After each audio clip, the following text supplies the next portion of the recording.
Hello, my friends, and welcome back. Thank you very much for being with me again today. Do you know why all these analysts, experts,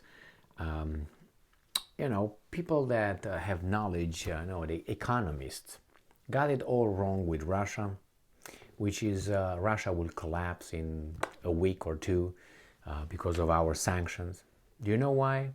Do you know why the Russian economy did not collapse? You know why the ruble did not collapsed and stay there? Do you know why then there was no mass demonstrations against Putin in Russia and all that? It's because those analysts, those economists, those experts, they have ideologies. They are not honest. They have ideologies, and when you have an ideology, that's the way you have a framework, the way you measure the world. And what doesn't fit that framework, it just goes no, bam, bam, bam, doesn't go in. So you look through all these, let's say, lenses. And if you look through these lenses, you see certain things, but you ignore other ones.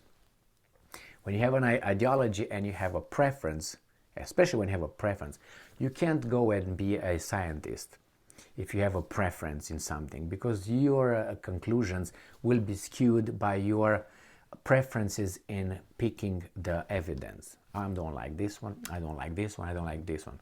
It's not about you liking it or not liking it. Is it relevant to the case or whatever you are trying to figure out? If it is, you get information, analyze it, and wherever the chips may fall, that's what it is. That's why these guys got it wrong. So they have a framework, and which is Russia bad, Putin bad, we perfect. Put it like this. So we have here another political scientist, another expert from this think tank, for this university, for that whatever, and they are telling you certain things that you're like, if these guys, I think they know, but they don't want to accept the information, or otherwise they don't know and they think they know, but I don't even know.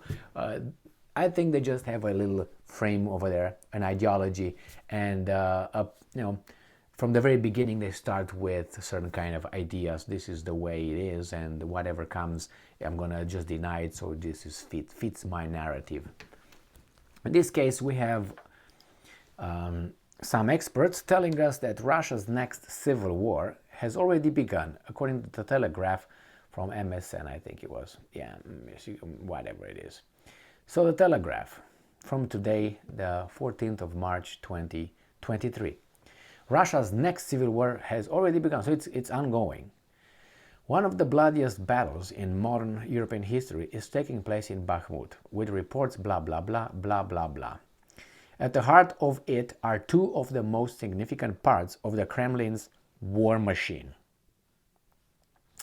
War machine. The Wagner Group and the Russian Ministry of Defense. All right? So these are the ones at war.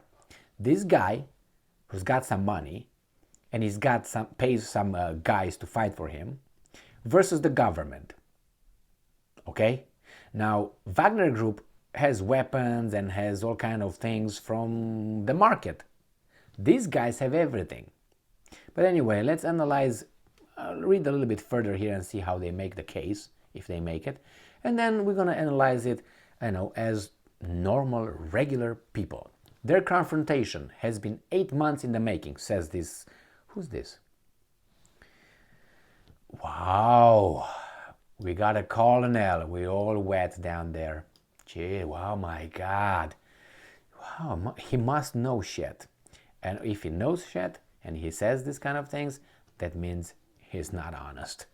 I think for a while his mercenaries have been at the forefront of the campaign to take Bakhmut. Wagner leader Yevgeny Prigozhin has been waging a political battle of his own to gain influence in the Kremlin. Against whom? You guy, Kemp. Against Shoigu, the Minister of Defense? Okay, he seemingly believes, no, you believe that he believes, that's what it is. He can he can use sheer military might in Ukraine with the help of some 50,000 men. Oh, now they're 50,000? I thought they were 10,000 because Ukrainians killed 40,000. Now which one is it? And this is from today. And that article was about 2 days ago when they said that the Ukrainians decimated the Wagner group from 50,000 to 10,000. Even if you add the ones that are still overseas in the Wagner group, they're not going to get to 50,000, because they would be over there. Let's say 20,000, let's say 30,000, and still is not enough. But hey, let's see, Mr. Kemp knows. He's a colonel. He must know. Some think his ultimate goal is to usurp the Russian Ministry of Defense. Perhaps he wishes to bring all Russian forces under his personal command.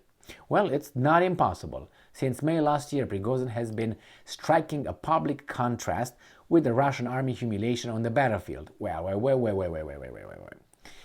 wait. How do you make case that this is a humiliation for the Russian army versus Wagner? Who's promoting Prigozhin and Wagner group? The Russian mass media? I thought, according to you guys, that all that mass media is under Putin's control. So if Putin, the thug, would like to be no more positive information and articles about Prigozhin and Wagner, that would happen, because he would send his thugs to assassinate each and every person that would talk. That's what we're told, that Putin does these kind of things with old critics. So don't you think that this is a little bit strange? Or don't you think that Shoigu wouldn't do that together with Gerasimov? Don't you think that they would do that, since they're thugs and criminals and bad dudes? I think they would. They could. So it doesn't make sense. So if the mass media hails Wagner, they could lie, right?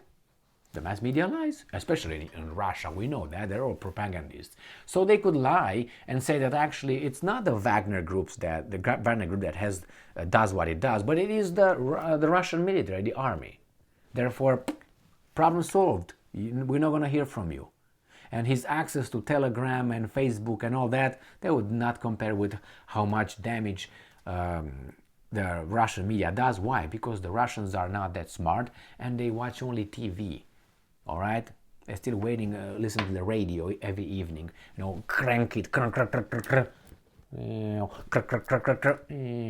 That's how they are. That's how you can't make things. You know what I mean? You can't paint a picture of something, and then all of a sudden when it fits, they have a war machine, but then they're losing in the battlefield, and they don't have weapons, they're not organized, they're not disciplined, they're butchered by everybody, by 3 Ukrainians, they kill all of them over there like Rambo. Now all their weapons are garbage, airplanes. No, and Putin's war machine. So when it fits, it's Putin's war machine. When it fits, garbage. But anyway, this is Colonel Kemp. What do you want? Let's see. Prigozhin has been striking a public contrast, if he's allowed. Who allowed public? The mass media. Who controls the mass media? Putin.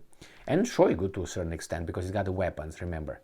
He openly brags about his own successes. That could be always said, no, that's a lie, and if you talk again, we're going to assassinate you. That's what these guys can say. That's how it works in Russia, I heard. So again, you can't have it both ways. So he frequently alleges incompetence and even betrayal by Putin's senior officials. In February, he went as far as to accuse Defense Minister Sergei Shoigu of treason for withholding ammunition from his troops. Well, if Putin is that bad and Shoigu, he would have been taken care of. Don't you think so? He's got 10,000 fighters versus the Russian military. So this is what they say that, they try to... It's a fight between the Russian military somehow and Wagner. No, Wagner does what Wagner is ordered. Not by Prigozhin, but by the other guys. I think Wagner is over there like some pit bull. A pit bull left over there out of the leash, or with a long leash, and then you pull it back and you let him go. And he sometimes have his feet. Remember, it's just a pit bull, just a pit bull. You got the weapons, you got everything you want for that pit bull, if the pit bull turns on you. So remember, Prigozhin is on the front, Shoigu is in Moscow. Sometimes Shoigu comes to the front. This guy say, "Oh, it's because they create narratives. It's because he's afraid of Prigozhin, and he shows up just to show that he's over there too." Maybe, but it's an interpretation. It's your interpretation, not based on facts that have connection. It doesn't mean that one is related to another. It doesn't mean that if that guy shows the front, it's related to this one. If he would not show up to the front, this guy's, oh, he's a scaredy cat. He's afraid. If he shows up, no, it's because he wants to challenge Prigozhin. Listen to me. Prigozhin and the Wagner private military company is no match, zero match for the Russian military. You understand that? In numbers and weapons and influence around Putin. They are used over there. They make money. Do you think the Wagner group is over there just to kill? They make money. They're paid. Do you think that Prigozhin is doing this just because what? He gets money. He's paid for doing that. He's a private military company. If the Russians don't want them anymore, they send them out. Get the fuck out. Oh, you say they're not going to listen? They will listen. They're going to just take care of Prigozhin and the three guys, and everybody will be done. And they take over. How do you think this work in a war? I mean, stop. I mean, this guy Kemp is. I think is either. I don't think he's naive. Maybe he is. I don't know. I mean, I listen to Milley and I listen to Austin, Americans, and like dumb as a rock. What prevents me from thinking that this guy is a genius? I mean, he already comes with. It is like this. Okay, make your case. Your case is because. Prigozhin doesn't like Shoigu, and Shoigu doesn't like Prigozhin, and it's a popularity contest, and somehow the leader of a private military company will take Shoigu's spot. Not impossible, but very improbable. Okay, if Putin wants, he gets rid of Shoigu. He could have taken Shoigu out whenever. But why don't you look at the relationship between Shoigu and Putin a little bit? I don't have time here to tell you. Just go and Google a few things. Google Yahoo or do whatever you want. And you're going to find out that Prigozhin and Putin versus Shoigu and Putin. Look at the guy with the secret services, with the intelligence. What's his name? Pushilin, his name? I can't remember. It's Pushilin. Look at that guy. He was an ex-KGB. So was Medvedev. With Putin, buddies. Remember what Putin said? No, you don't remember. Maybe you don't know, but I tell you, if you remember, that's great. You earn very many points from me. What Putin said, the number one thing that he cannot forgive, it's one thing is that I can't forgive, and that is disloyalty. So you can be dumb, you can be this. I can forget about that and forgive about that, and I can forgive you. But disloyalty, no, because with disloyalty, it means I'm dead. With stupidity, incompetence, you can't help it, no? You are as you are, we are as we are, we have our limits, and so on. So this is a fake, I think, narrative. They try to pinpoint this for months, that somehow Shoigu, the Minister of Defense that has the army, somehow is afraid of Prigozhin's successes. Like, Prigozhin is a pawn over there. He's sent by the Americans, yeah. Not yet. But if Prigozhin tomorrow would say that he is with the Americans will embrace him and forget all accusations. You'll see. I hope you don't see. But anyway, so the Russian military tells Prigozhin what to do. Do you think Prigozhin on the front does whatever he wants? He's maneuvered. You go over there, Pitbull, bam, go. Come over here, fetch. Go over there, bam. That's how it is. So where's the argument? The argument is in these guys' heads, because they have a narrow way of looking at things, and likes and dislikes, and they make it like a story for people to read. Oh, it's a civil war ongoing between 10,000 people and a Russian military. Are you crazy, Kemp? Colonel Kemp, my bad. Well, imagine that a colonel has in his command, I don't know, thousands of troops on the front, and today he doesn't like something because that, and he makes a decision on preferences because, I don't know, he didn't have an erection in the morning, or it's raining and he doesn't like rain, or something, or his pants, his tongues are in his ass too tight today, or something like that. This guy, I don't know this guy, I'm just making it, entertaining, but the bottom line is, this is nonsense what this guy is saying. And he's published The telegraph, yeah, by telegraph. Yeah, but telegraph is colonel. Must be. No, it's not. Use your brains, my friends, and your evidence and logic. Thank you very much for being with me again today.